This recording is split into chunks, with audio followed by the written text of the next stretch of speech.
reconciliation belongs to all Canadians and is a Canadian issue, not an Indigenous issue. So while there may be a head start in understanding, there needs to be action everywhere. 5 years after delivering their final report on one of the darkest chapters in Canadian history, residential schools, the Truth and Reconciliation Commission says little action has been taken on their 94 recommendations.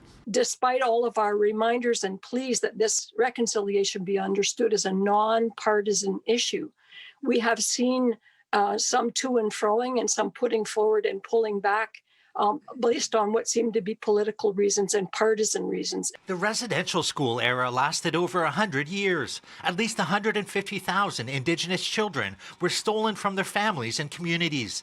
They were forced to attend schools, often thousands of kilometers away, where physical and sexual abuse ran rampant. At least 3,200 children died. It wasn't just residential schools teaching Indigenous people that they were inferior and they were heathens and pagans and uncivilized and had no history worth talking about, and that they were unworthy of being respected in the same way as other Canadians were. But that very same message was also taught in the public schools.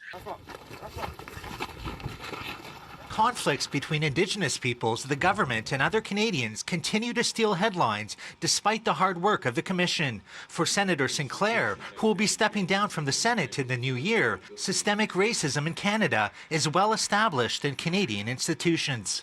Whatever institution you look at in Canada, that you will find racists.